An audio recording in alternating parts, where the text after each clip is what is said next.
Niezwykle urokliwy zakątek, a w nim mega czyste jezioro z bardzo różnorodnym dnem oraz legendarna wyspa i syn szlachcica zamieniony w drzewo. To i nie tylko to w dzisiejszym odcinku. Cześć, tutaj Łukasz z nurkował.pl, a w dzisiejszym odcinku jezioro, do którego mieszkańcy z okolicznych miejscowości przybywają ze względu na niespotykaną w żadnym z pobliskich jezior przejrzystość wody. Jest coś jeszcze, za mną wyspa z bardzo wyjątkowym drzewem, ale o tym opowiem Ci za chwilę, bo teraz czas ubrać sprzęt i wejść do wody. Zaczynamy!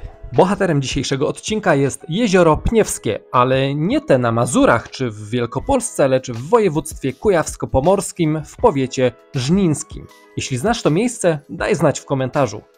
Jezioro to jest niezbyt duże, bo jego linia brzegowa ma niecałe 3 km. Niemniej podczas naszego kilkugodzinnego pobytu spotkaliśmy wielu spacerowiczów czy morsów, więc możemy potwierdzić, że jest to dość popularna miejscówka.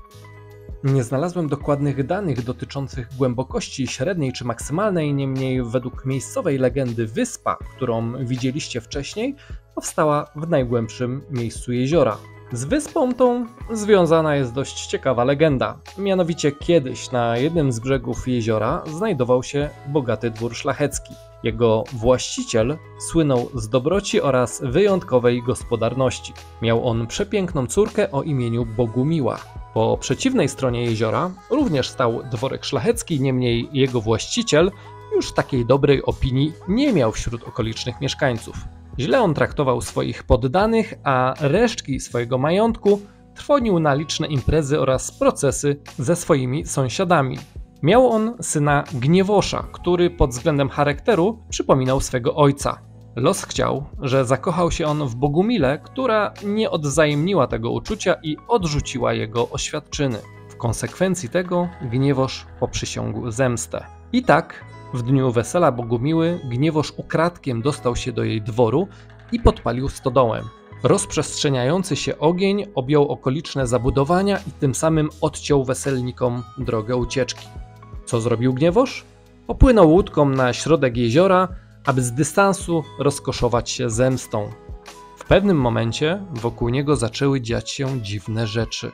Nie mógł płynąć, a jego łódź zastygła w miejscu i stopniowo zaczęła zamieniać się w nieruchomą wyspę. Spanikowany Gniewosz chciał wezwać pomoc, niemniej nie był w stanie wydobyć z siebie głosu.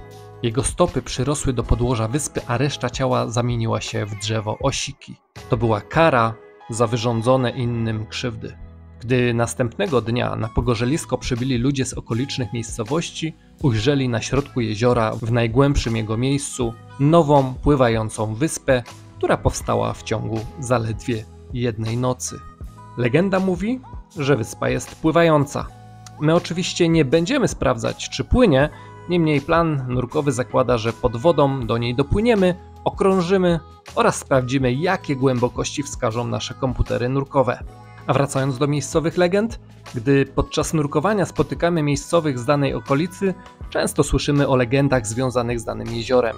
Zwykle wówczas słyszymy o zatopionych samolotach, czołgach, broni, podwójnym dnie i różnego rodzaju skarbach. A ty znasz jakieś legendy dotyczące jakiegoś konkretnego jeziora? Daj znać w komentarzu, a być może wybierzemy się, aby to sprawdzić. Tymczasem wracamy pod wodę. Jak widzisz, poza kilkoma rakami całkiem pokaźnych zresztą rozmiarów, nie spotkaliśmy przedstawicieli fauny, natomiast okoliczna flora już teraz robi na nas ogromne wrażenie. My powoli kończymy nurkowanie, a jeśli chcesz zobaczyć jezioro z przepiękną widocznością, w którym spotkaliśmy mnóstwo ryb, to zapraszam Cię do obejrzenia mojego filmu, którego ekran końcowy właśnie się pojawił. Tymczasem dzięki za obejrzenie do końca i do zobaczenia w kolejnym odcinku. Cześć!